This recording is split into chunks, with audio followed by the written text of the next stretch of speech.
I say it every week, but I'll say it again. Limited quantities of Everlasting Survivors, my 68-page graphic novel, available at Etsy.com, 2 covers. This week was the season finale of Moon Knight on Disney+, and this week is also the 10-year anniversary of The Avengers hitting theaters. So me, Josiah, and Brandon are going to give our review of what we thought of Moon Knight. Let's hope it can be as fun as when we reviewed Peacemaker.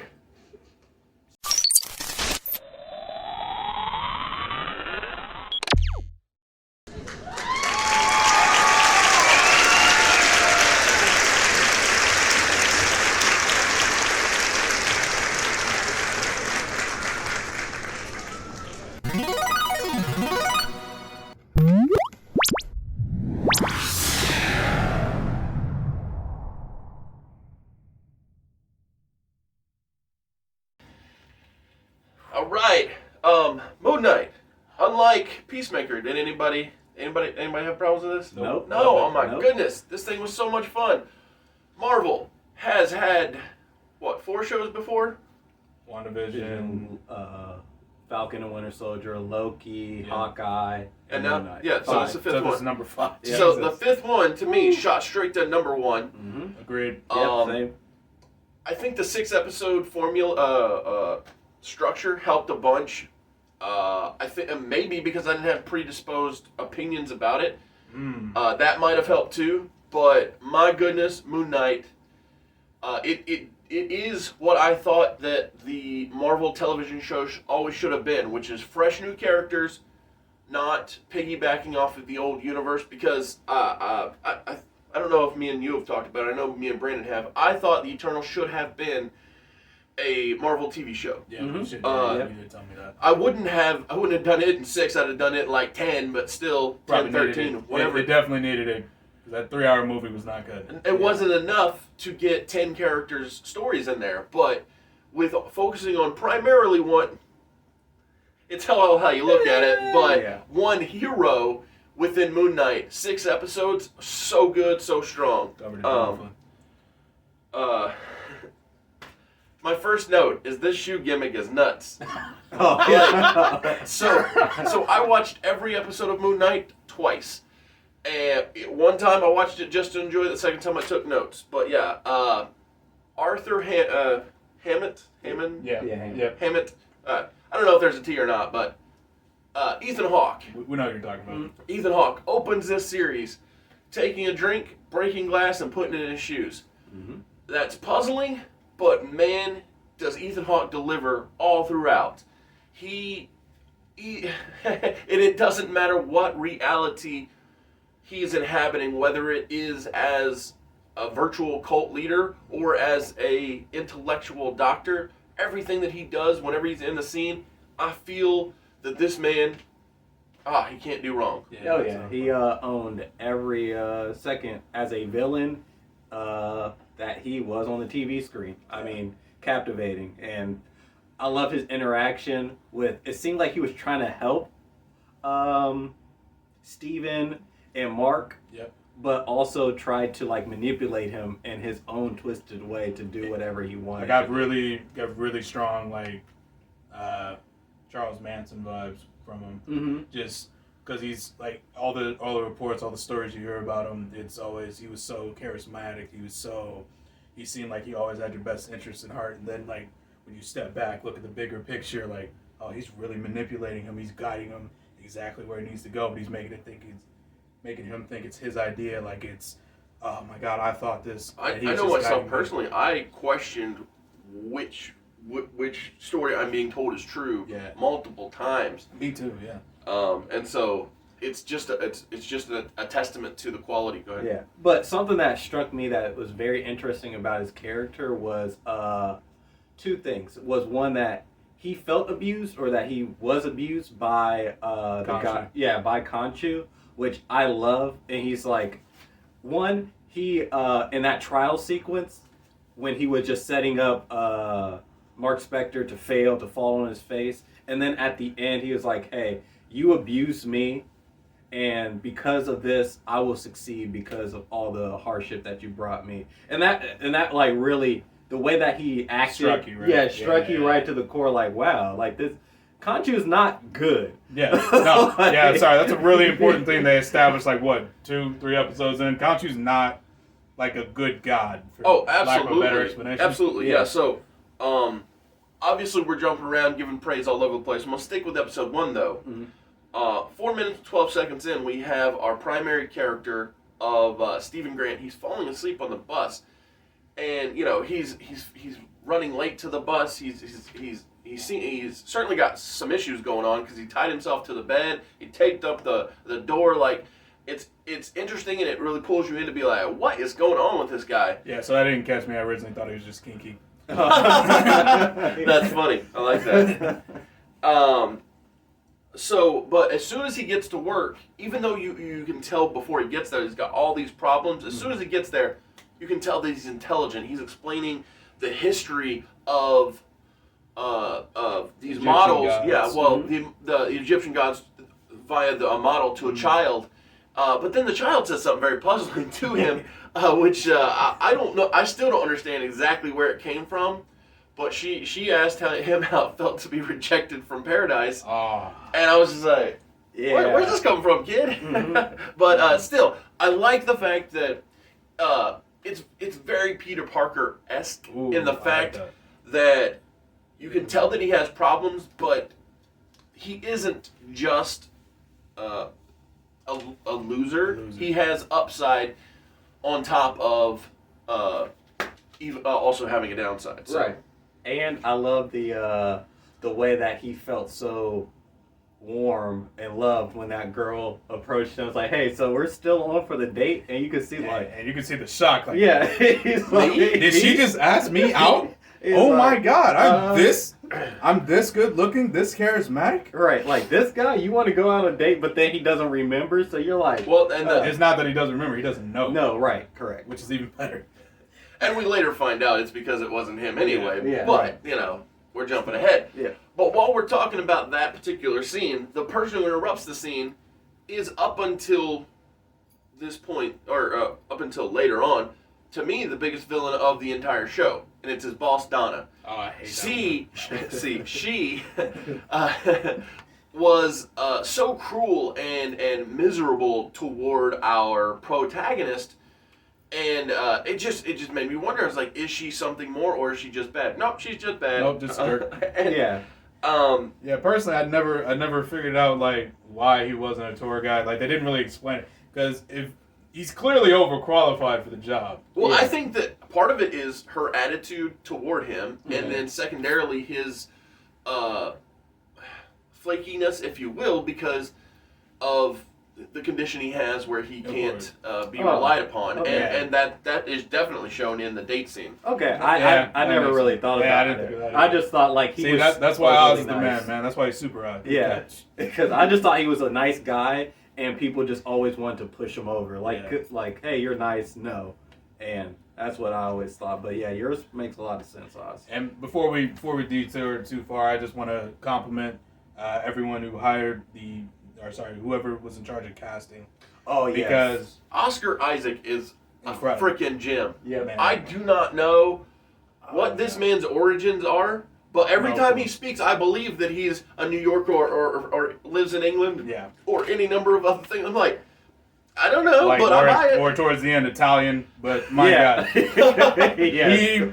he nailed every single persona he had to do, and it was truly incredible to me. Like, so casting wise, Layla's casting was great. His casting, set photography, so this is, the voice of Khonshu. Like, this is jumping everything ahead was beautiful. because the note is actually in like 3 or 4 episodes, but I'll say it now. This show reminded me of The Mummy with Brendan Fraser and Layla especially. I could have easily, if this was filmed in 1996, I could totally see her being Rachel Weisz. Yes, and I think that's a lot of why that I have. So, I mean, don't get me wrong, the execution was great, but like the premise, the character, or the characterization of the folks, it's just like, Whew, so good. Yeah. Oh, it was great. Yeah. So what else you got? Yeah, let's continue the gush. Come on. I'll just hit some of the high ones, or the high spots real quick. Ethan Hawke rocks. The idiots in control. What a great line. That chase scene was amazing. Driving backwards. Oh yes. Throwing the gun at them. Okay. Oh, okay. And with that, I love how he was just shooting in and out, and you didn't know what the heck was going on. It just kept leading to the confusion and the overall like the frenetic energy. pace. Yeah. It was like, wait, what? Wait, what? Again? Right, because you keep hearing, "Hey, Mark," in this voice, and you're like, Who are you? Right. I love that. Yeah, that was great. Man. So for everybody watching this on the day that it drops, you know that it's Mother's Day, and I know that it broke my heart to hear him lie to his mother. So he calls up his mom and says, "Oh, she loved the flowers," while he drops the flowers in the trash.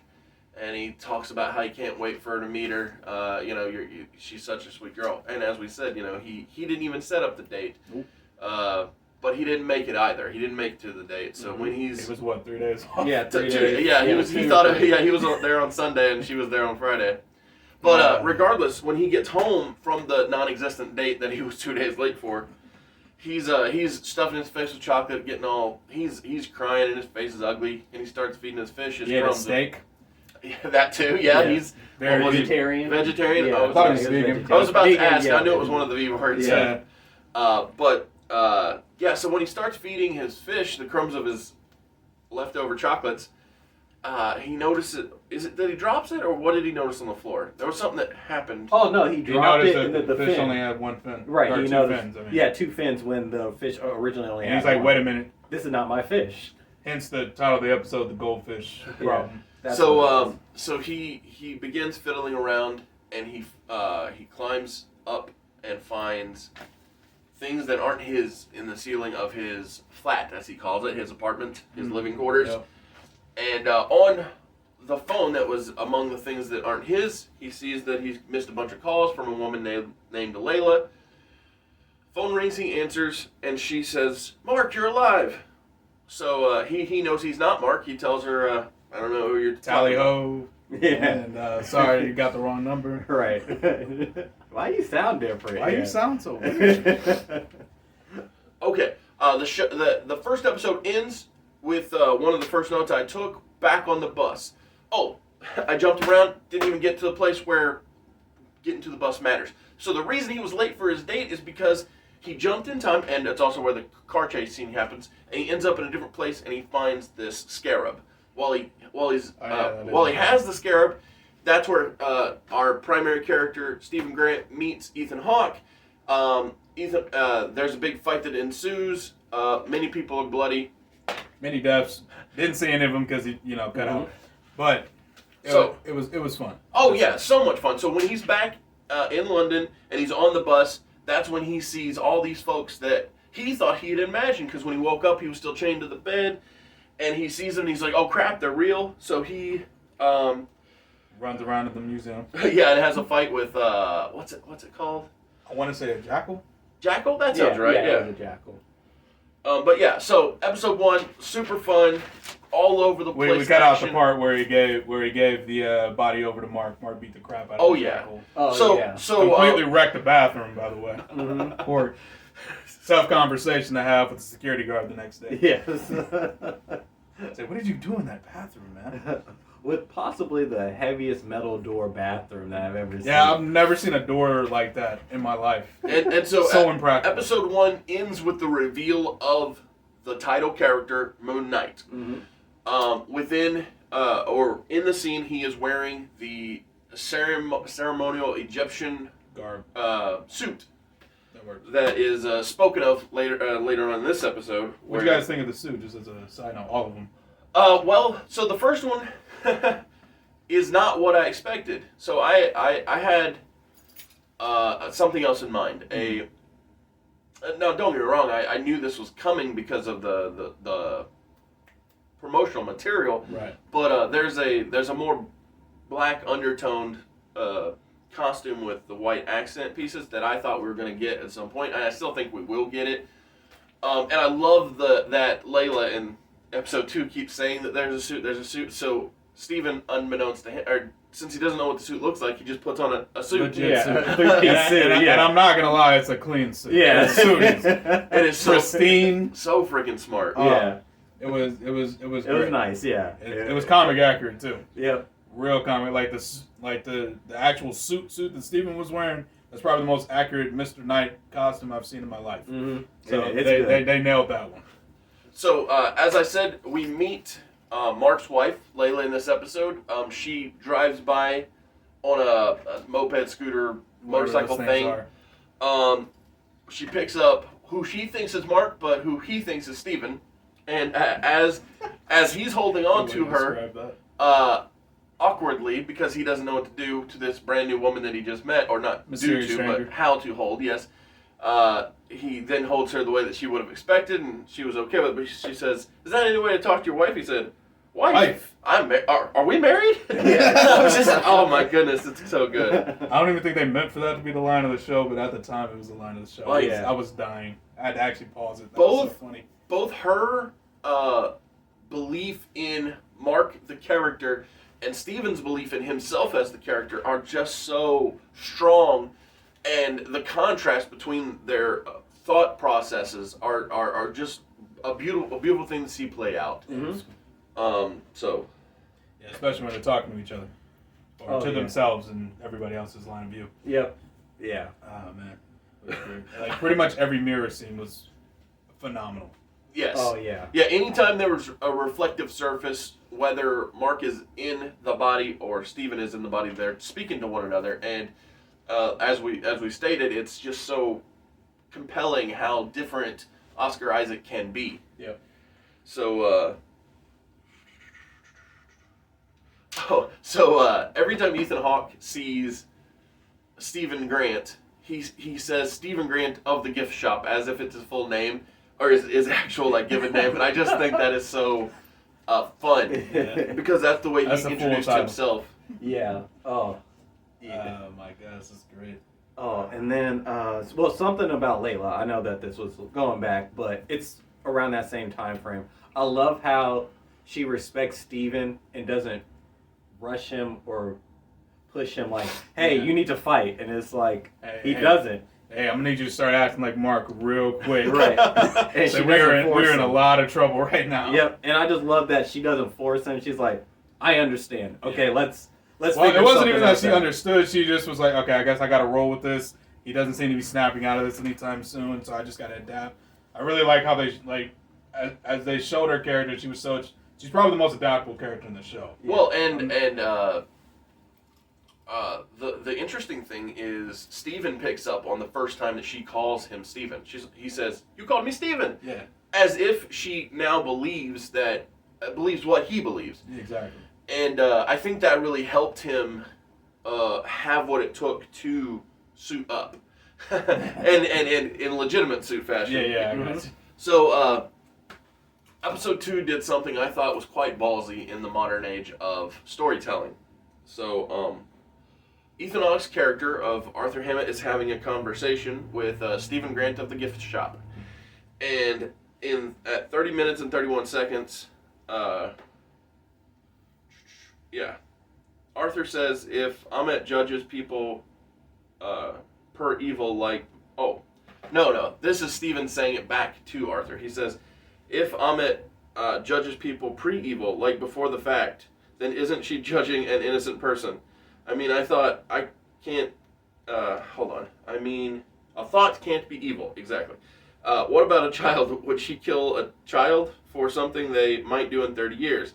And I just thought that was pretty ballsy because Stephen Grant looks at all the followers of Ethan Hawke and says, "You guys are cool with killing kids? Like, I'm not cool with that. I'm not." Yeah, I gotta draw a line right there. And I was just like, "Whoo, this show is Yeah, that was a bull. not what I would have expected in the year of 2022." It definitely makes you question morals, though. Like, is it right to judge someone based off something they will do, or do you have to wait for them to do it? Right. Because It's you their always have actual a choice. it comes down to the classic question of, you always have a choice to do something. Are you going to make the choice? Right. Is it free will truly, or are we just guided by a single destiny line that we cannot break from? Yeah. And that's where we get into like, who Ethan Hawke worships as a god. So Especially since he's been on, he has both perspectives. He's been on both sides. He's done it the Khonshu way, where you made the choice, Dunzo. as opposed to the Ahmet way, where it's like, I know you're gonna make the choice. At least you think you know you're gonna make the choice. Right. Well, within the context of storytelling, it's easy to have that conversation. But whenever you get to real life, I think that there's no question about it. You don't do a thing until you've done the thing. Once the thing's done, then you did it. But it's literally that's one of America's principles: innocent until proven guilty. For sure, yeah. Mm-hmm. So we've been talking about it a bunch, but when Steven wears the Mr. Knight suit, he has a fight with a being that cannot be seen by mortal eyes, and there are a couple of old ladies on the side of the street that say a couple of things, honestly, but they say a few things that are so money. When they say, one of them says, he's just a fancy trunk. I thought, my goodness, this show. And so after Steven does his best to fight off the thing that mortals can't see, he gives his body over to Mark, and Mark, in what I put as nice finishes off the creature by sending a spike through it and making it done. Yep. That was the finish of episode 2. It was. There is one. Yeah. There's one slight though. So go ahead. The slight thing is that it turns out that Khonshu wants Layla as his avatar instead of Mark. And Mark wants nothing to do with Khonshu. Right, and Mark is like, no, you're not going to do that. So that's why there's this big thing, and that's the big kind of reveal in episode 2 at the end. It's like Khonshu wants Layla as an avatar, and Mark is like, no, and that's why there's this. He's basically dangling Layla as bait. It's the old sword of Damocles trick. Yep. Ooh, that reminds me of. After 2 more episodes, I get to show off a drawing I did. Oh, boy. Well, I'll just show you. It's the sense and nonsense. Oh, okay. Okay. Which I thought was fun. That's good. But yeah, episode 3, I said a really big word, ultra violent. I mean, I wrote it really big. The word itself isn't that big. CZ Dub, gotcha. And I said... sorry. 1 second. I said, that's not Steven or Mark? Question mark? Sorry, we didn't talk about one thing. Yeah. So what Mark and Khonshu were after was a scarab.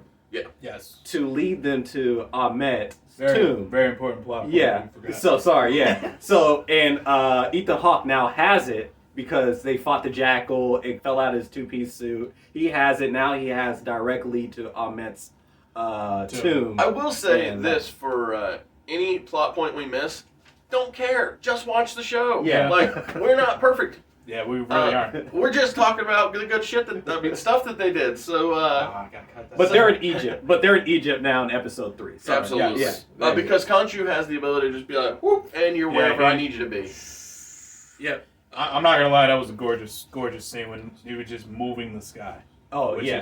This episode. Episode 3. Yeah, we'll talk about that. Yeah. That was So at the beginning of episode 3, Layla is getting a new ID made by a character whose name I didn't catch, but was friends with her father, who's deceased. Yes. And Layla says what I think is a pretty money line, where because the friend, whose name I didn't catch, says that I'm pretty sure she called her aunt something. I could have sworn. Probably, but it's the only scene she shows up in, so I missed it. Yeah. My 2 watch-throughs missed it. My point is that Layla is not looked positively upon in Egypt because she's accused of being a thief, and Layla says I cannot steal things that have already been stolen. And I was just like, that's good stuff right there. It's a factual statement. Mm-hmm. But it belongs in a museum. It belongs to the world. The world needs to see this. So when I took my note of ultra violence, it's and how that I said this isn't Steven or Mark ? Immediately after that note, I said, man, Khonshu's doing a really good job of keeping both of these dudes distracted, because so Khonshu, the deity, says to Mark, oh, he'll talk while he's interrogating a kid. And the kid says, I think, Hail Ahmed or something like that. Yeah. Cuts his tie off. Ahmed. Praise, yeah. Dies. And dies. And Mark is mad, and stunned, and Steven's like, come on, and at this point, Khonshu is making them face each other, basically, and I was just like, you're doing a really good job of not, like, acknowledging all of the violence that just occurred and the questions that these two characters had. He's really good at veering them off. Exactly. Yeah. It's just... Which, I mean, if you've been immortal for as long as Khonshu has, in comic terms, of course. Of course. Then you got lots of practice. I'm assuming he's probably had millions of avatars. I can't remember the actual comic number because it was one. But. Oh, yeah, I don't know. But as far as we know, there are two that we know of, which was Ethan Hawke and Oscar Isaac. Exactly. Yeah. But Khonshu does a good job. Like, it was, you can tell it was really smart how, because Mark is the more psychopathic killer out of the two of him and Steven. Of course. But even he kind of draws a line somewhere, and Khonshu knows that. Right. So he makes sure to pit them against each other. Well, and I took a beautiful note here. I said, I love that this show makes both Mark and Steven, the two personalities of Oscar Isaac, important to the story moving forward. Because there's definitely a possibility they could have made Stephen Grant just the meek and mild loser, the no good, he's Clark Kent, he's not Superman, he can't do the job. I like that. But they didn't. They made both characters equally as important, and I cannot give this enough credit. Yeah. Oh. Yeah. Episode 3, freaking the whole show, so good. Oh, and I love, we talked about it earlier, but the scene where, he alters the moon so that they can get a console with all the other, of the other Egyptian gods. And he interrogates Ethan Hawke's character, Arthur, about, hey, are you trying to find Ahmed's tomb? And he gaslights all of them. And it's great. Because he wasn't lying. And he does it so smooth. Right. He wasn't lying, but... I totally believe, I was like, yeah, wait, hold up. This guy's crazy. What? So the first time I watched this, I go and I see Brandon, and I'm like, those are some piddly-ass gods there, aren't they? Yes. Like, they can't figure out they're being played? Like, my goodness. But then we find out that, hey, the gods don't like Khonshu either. At all. And they're like, has he been abusing you? And is he hurting you? Yeah, and Mark is like, do you need help? I mean, but that's not the point. Yeah, he's like, that's not the point. Yes, I do need help. But that's not the point. I got issues, but that's not the problem. Yeah, I just love that scene and that, it was great. And I was, if anyone else in that situation had lied, like the sun is blue, man. Yeah. But nah, he's like, I'm not. Oh yeah, of course. What was I thinking? You mean the sky is blue? Yes. I guess. Yeah. You're telling me the lie that I don't know. Whatever. That's cool. That's good stuff. It all works. I like it. But yeah, the point being just the way he was like, I'm messed up. But that's not why I brought you here today. Right. Yep. Well, and the cool thing is that this episode 4 is the beginning of the topic that I already mentioned, which was this show feeling like The Mummy. So it's called The Tomb, and this is double extra super Rachel Weisz the episode because we're doing all kinds of not grave robbing, but working within the Egyptian running around tombs. Exactly. Before they even get in the tombs, Steven is honest with Layla about what Mark is keeping from her. Yeah. And she says that honesty is like your thing. He's like, or she says that's kind of your thing. He's like, what? Being honest? And I just thought, this guy is so good at executing who he is playing. Mm-hmm. Oh my goodness. He does it so casually too. Yeah. And then he kisses her. Right, yeah, And then Mark is visibly upset, of course, and punches him. He legitimately punched him in the face with his own fist. And I had to stop the scene because I started laughing. It was great. They just feel like real people. Yes, and real different people, even though they're the same person, like the same actor guy playing inside the same body. Like it's crazy. Oh, he was so great. So this episode was super bold once again by killing off the protagonist at about the midway to three quarters of the way through the show. They kill Steven / Mark. Steven, Mark. Moon Knight. They killed Moon Knight. Yep. And I was just, I was blown away. I was like, what is going on with this show? But more importantly than that, when he wakes up from being shot, he's gonna be pissed. I was tricked. I believed that all this was happening in his head because when Steven wakes up, or is Mark? Mark wakes up first. Yeah, Mark wakes up first. Okay, well, anyway, Yeah.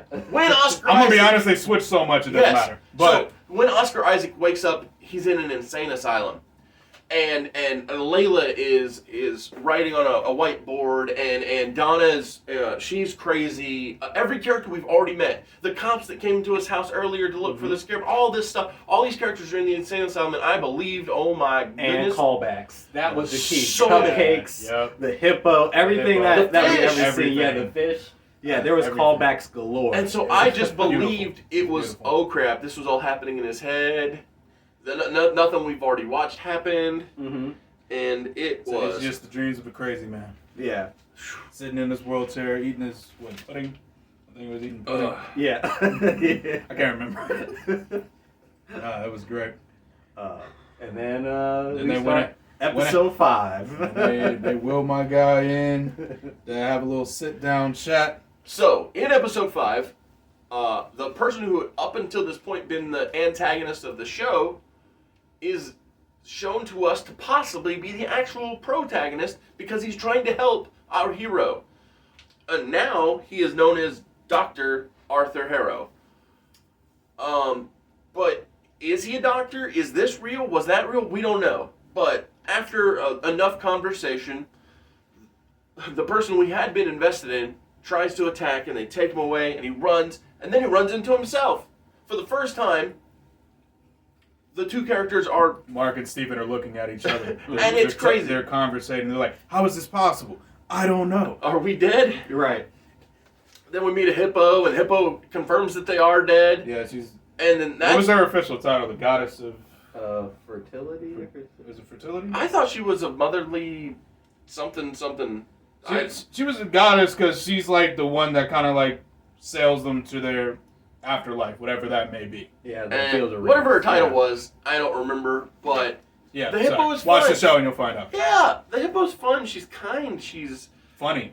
Exactly. She's all kinds of things. But most importantly, what the hippo does is she convinces Mark and Steven that they need to speak to one another. They need to clear the air. They need to reveal unto each other truth so that they may find balance and find paradise in the Fill their afterlife. hearts. Mhm. They need to fill their hearts. Exactly.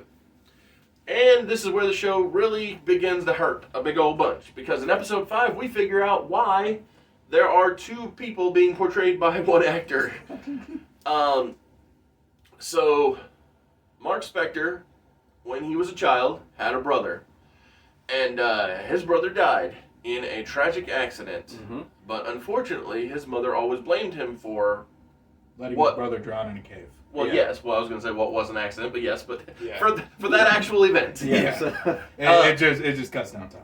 Yeah, and so his dad always tried to keep the family together, but it didn't work. And so at some point, I'm probably 9 or under, I'd say, maybe 9 or 10. 10. Yeah, 9 or 10. But it was on one of his birthdays. She came in like, your brother should have been here. It should have been you that died. You know, the worst thing a parent could say to a child. Mm-hmm. So he does what any child would do in that situation. He runs to his room, shuts the door, locks it, and his mom is banging on the door and yelling, open this door, and he's like, that's not my mom, that's not my mom, that's not my mom. And then you can literally see the eye roll that signals the Undertaker. transition. He Undertakers into Steven for the first time, and Steven starts like, what's going on here? My mom's gonna have a fit, or mom's gonna have a fit.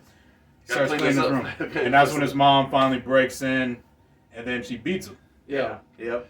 And I was so intrigued by the concept that Mark told Steven, you had the better life because you didn't have to live through the pain that I did. Even though his life was never real, but, you know, his fake life, he was jealous of it, basically. Yeah. And but when they speak to one another, when they come to this understanding of all the truths, that's when form a brotherly bond, for lack of a better term. Well, not just that, but the two hearts that had been being weighed came to an even keel, and they could pass on into paradise. But then, I forget what they called it, but the stuff that's at the punishment part of the little sand demons, because they're. So just quick run through. Yes. They're riding on a boat through a big sand desert, and basically, if their scales don't balance by the time they get to paradise, they're going to be dragged into the sand dunes and live eternity out as sand. Right, and they still Long weren't and balanced short. yet. Yeah. Yeah. By the time it balanced, they had reached it, but it was still kind of too late. Exactly. So they came up on the boat anyway to try to drag try to drag Mark down. And then Steven does what he always did, and he protects Mark. Yep. Because Steven realizes something that is so profound in the show, which is, if you've got it, I've got it, and he becomes a bit of a badass. Yeah. Just a little. Yeah, he becomes not great. Mark level badass, but he finds his courage. Exactly. And he says, "I can do this. I can do this." Like the whole show, he's pretty much been questioning himself. Like, I can't do this insane stuff. I can't fight this thing. Like, this thing is trying to kill us. We need to run in the other direction. Like, regular human reaction. Mm-hmm. So, episode 5 ends with Steven almost sand. in the Infinity War pose, looking like he's about to disintegrate. Yeah. And we open up 6 with Mark in paradise. Yes. And we reached the Field of Reeds, which is not where he wants to be anyway, to be honest with you. No, but it's admittedly gorgeous. Yeah. Like, it is, like, it kind of reminds me of, like, Field of Dreams. Like, it's got, like, the Did you know it's getting a remake? Is it? Yeah. It's going to be, I think, a Paramount product. Oh, okay. Like a series. Man, that's the best news I've heard all day. Oh, cool. Glad I could help. I love Field of Dreams. But, yeah, it's a beautiful wheat field, sunset. It's in Mark, something that hit me, like, really hard was Mark said, it's quiet. Yeah. It's what I've always wanted. It's quiet. Mm-hmm. And I don't know why that hit me so hard, but I think it was just like the profound. He's been running, killing, fighting his whole life. Well, and even And when he was now a child, he had to deal with the pain of his mother's disapproval. Right. Yeah. Yelling, anger. Now it's just silence, peace. Something he's never had. But I love this show. We're on the last episode, but if you've made it this far, if you've started this thing, just go watch it. Oh my goodness! Please watch Pause this and go watch that. yeah, So- then come back. Exactly. Yeah, give us the views. So I thought so it had been set up early on that Mark believed Khonshu was going to possess Layla, and I thought to myself, you wouldn't be setting up this in my head if she wasn't going to be possessed by somebody. So when episode 6 begins, I think, I bet she'll get possessed by the villain. Turns out I was wrong, but that's okay. I don't mind being wrong every now and then. It happens. So it's very rare, but when it does happen, But she does end up getting possessed. So the hippo, I forget her name. which is awesome. So she is so happy. She's giddy as can be. and so she says, Mark says so many good things about you, Layla. You should be Layla's my like, avatar. Who Yeah. the hell are you? Yeah, she's like, no, I'm not letting you possess me. It's like, no. And she's okay. She's not like, okay, fine. Yeah, exactly. Like, that's cool. Yeah. And then, so eventually Layla does accept the stewardship of being an avatar. Because Temporarily. Yeah, Very temporarily. important And reality. it was funny because it was in a dangerous situation. She was She's about like- to die. She's like, hey, are you there? And then she's like, it's like, I'm not gonna lie, she was the unexpected highlight of the show for me. I wasn't expecting that. It was so great. So I'm gonna say something I thought was a highlight of this show. This boss fight feels like Power Rangers on a budget. Yeah, So I feel that vibe. okay. Khonshu and Aminet, Yeah. both get real big, like make my monster grow big. Make my monster grow.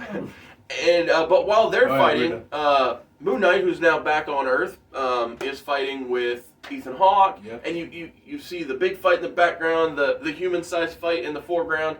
To me, this show was like, you can do Power Rangers and treat it seriously. Yeah. Like Sad that Power Rangers can't do that, but yeah. Yeah. Right. But man, I gotta say, Khonshu was getting his ass kicked. Yeah, the whole She was entire like, time. he was not winning. He was not winning at all. Yeah, neither fight. At least Mark was kind of back and forth. He was like, nah. He's getting stomped out. I was actually starting to feel bad for him for like 2 seconds. Because I'm like, He was getting Jesus. stabbed. So in the human fight, there is a point where Mark loses to Ethan Hawke. Is losing, and then we do the eyes roll back, the changeover, and sorry about that. When we come back to the scene, It blacked out. yeah, he blacked out, and everybody's getting their ass kicked now. Yeah. He's on No, top. not get ass kicked. Everyone's dead. Exactly.